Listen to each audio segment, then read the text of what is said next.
Luckily for Alibaba, who was now living in Kasim's house, Morgiana returned from an errand just at this moment.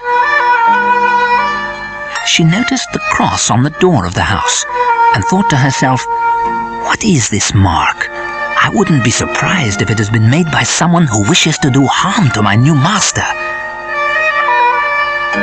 She then came up with a very clever idea to protect Alibaba and his family. Morgiana went around all the houses in the street and marked their doors with an identical cross to the one on the front of her own door.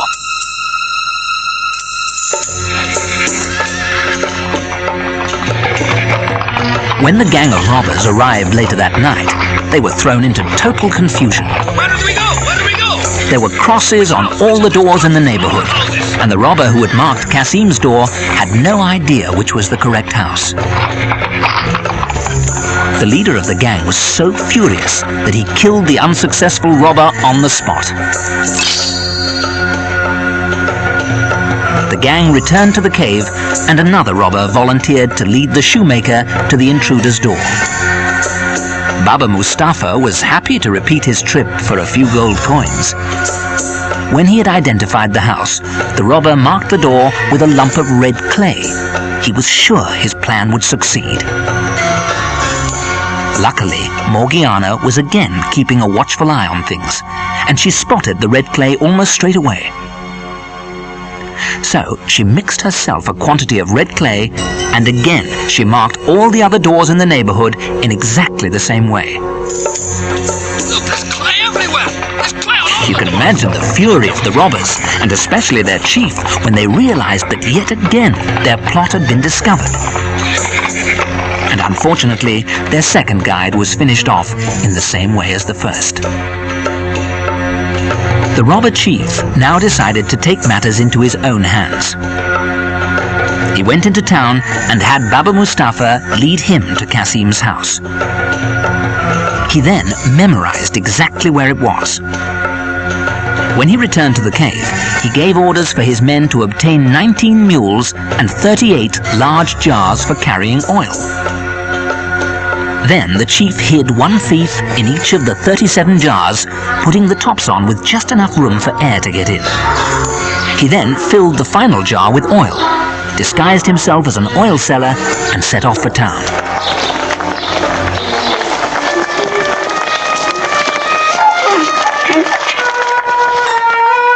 He arrived at Alibaba's house just as the sun was going down, and explained he was a traveling merchant needing a room for the night.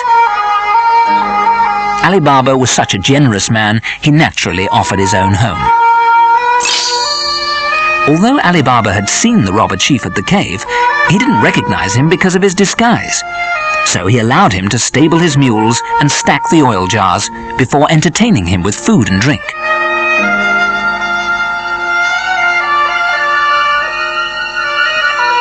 Before going to bed, the chief visited the courtyard where the jars were stacked.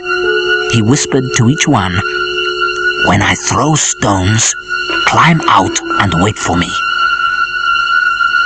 Meanwhile, Morgiana was busy in the kitchen.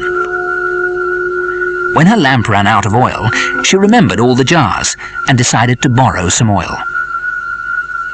As she approached, she heard a whisper from one of the jars. "Is it time?" She was astounded, but realized there was something suspicious going on. "Not yet, but soon," she whispered back. Then she tried the remaining jars and had the same response from all but the last, which contained oil. "Good heavens," thought Morgiana, 37 thieves in my master's house, and the chief asleep upstairs. What am I to do?" Naturally, she came up with a plan. She took a large pan and filled it with oil from the last jar, then she heated it over a fire. Returning to the jars, she poured just enough oil into each jar to kill the thief hiding there. Later, the robber chief began throwing stones at the jars. When nothing happened, he crept downstairs to see what the problem was. Finding his whole band of robbers had been killed, he fled from the house in dismay.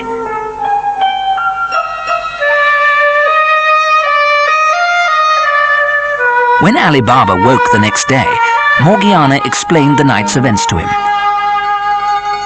"Master," she finished, "I beg of you, be on your guard." They buried the pots and their grisly contents at the bottom of the garden. And to show his gratitude, Alibaba gave Morgiana her freedom.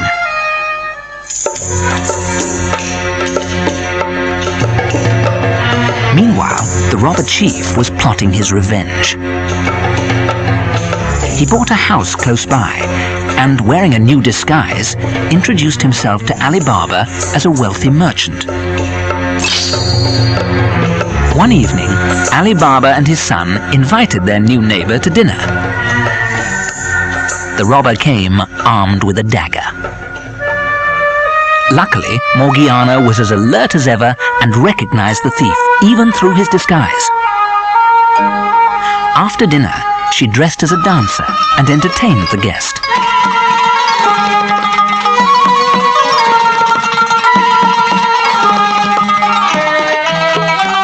At the most exciting moment of the dance, she rushed forward and stabbed the chief through the heart.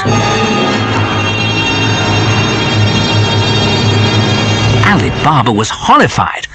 "You have brought dishonor to my house!" he cried. Morgiana revealed the chief's dagger and replied, "This is none other than the chief of thieves." Alibaba was so overcome with gratitude that he begged Morgiana to honor him by agreeing to marry his son. Naturally, she agreed.